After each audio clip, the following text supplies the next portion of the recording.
And it was produced by Terry Allwayne, and he did a fantastic job.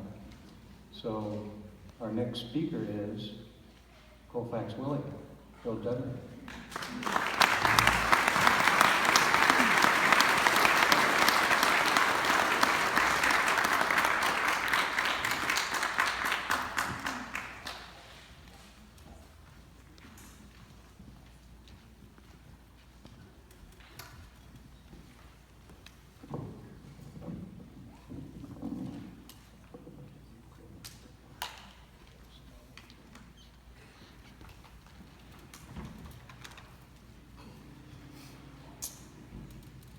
Good morning.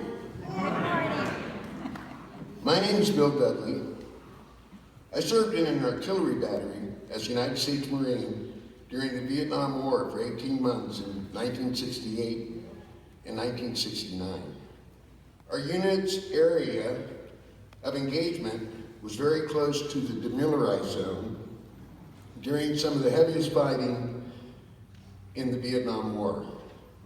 By the grace of God, the luck of Forrest Gump, and a little help from my buddies, I was able to survive those 18 months in spite of myself. Sometimes, in a very stressful situation, there are these rare individuals who go beyond the norm, and their actions can lead to a positive outcome in what is otherwise a very negative situation. Oftentimes, because of the chaos of the moment, these unsung heroes are unintentionally not recognized or given the credit they deserve. This story is about an unsung hero. I want to tell you about how I left Vietnam. Towards the end of my tour in Vietnam, I began to have severe pains in my chest. I was sent to a rear medical area for a chest x-ray. However, the test came back negative, and we found out much later that the x-ray machine was not working correctly. So I was sent back to my unit on full duty. About 2 weeks later, during a nighttime combat artillery mission, I suddenly lost consciousness. Thanks to the quick thinking, care, and direction of our medic, a Navy corpsman, I was placed on a stretcher, examined, given IV fluids, and placed on a Huey medevac helicopter and flown to a Navy hospital ship off the coast of Vietnam. From the time I collapsed to the time I arrived on that hospital ship, it was all less than an hour's time. All this during a combat artillery fire mission. The young Navy corpsman stayed at my side until I was in the hands of the doctors in the hospital ship. I was later told that had it not been for the efforts of that medic, that Navy corpsman, I could have easily died. I was sick for some time after that, and I never returned to my unit. All my gear, all my contact information was lost. Some 20 years later, I was attending the dedication of the California Vietnam Veterans Memorial in Sacramento. And there were thousands and thousands of people at this dedication. This Navy corpsman who saved my life found me accidentally when he abruptly, and rudely I might add, pushed me out of his way so he could take a picture with his camera.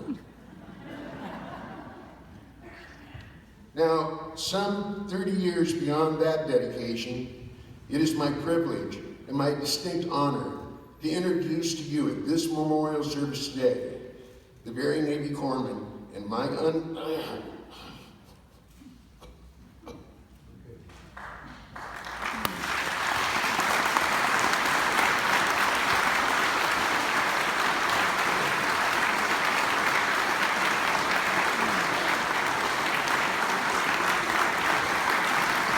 Doc Rick Barrington.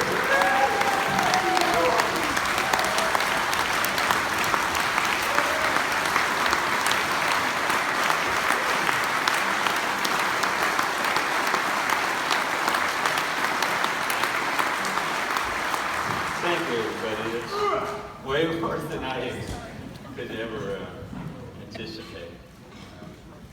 Dudley and I were good friends in Vietnam. We spent time together. He spent time in my sick bay. He's constantly getting hurt. Those 175s, those projectiles were extremely heavy and cumbersome, and he dropped them on his hands and feet on a regular basis. And his sergeant, Sergeant DiPietro, it was just as honored with me as he was with anybody, but if I took him off the gun mount, I had to replace him with myself. So that's what I did in my Marine Corps. I tried to help as much as I could. I love the Marines. They're wonderful people. The Navy and the Marine Corps gave me my integrity, I would say. Taught me how to be brave. It taught me to do the right thing for the right reason. That's what the Marine Corps means. And with the two services, I enjoyed every day of my military career. And it led me into what I do for a living, which is trauma. That's what I did here in this town, this hospital.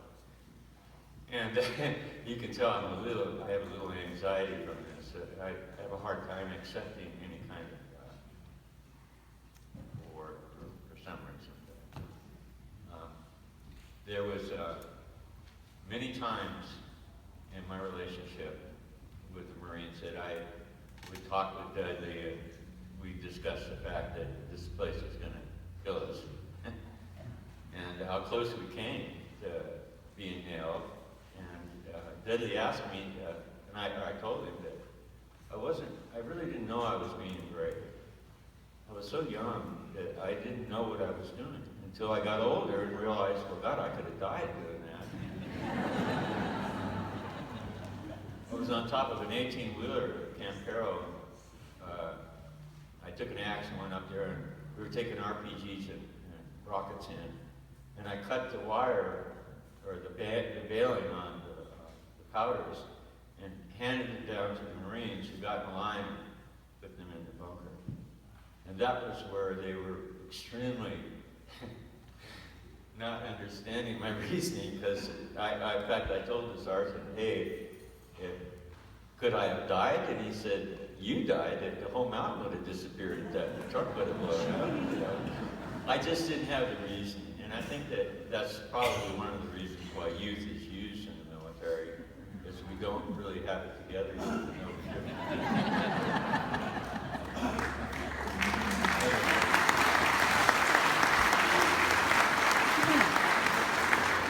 And I don't know what else to say, guys. I am just extremely grateful for this opportunity to talk to you guys. And Memorial Day is for the dead. It's for the people that died in war. Unfortunately, I was stationed at Oakland Naval Hospital, too. It was the largest amputee center west of the Mississippi. And it was, blunt trauma is not pretty. It's ugly. A lot of sacrifice. These young people didn't know what they were giving up, as far as I could see. And they suffer for the rest of their lives from pain and loss. When children are asking them why they are missing an arm and a leg, do you think that doesn't bother them? It does. They don't like it when people are repulsed by their wounds. And I can't tell you how much sacrifice I witnessed from that hospital. I was taking care of Captain Booker. He was the captain of the Pueblo. I watched him suffer.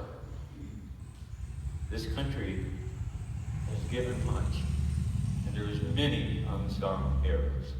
Thank you very much for your time.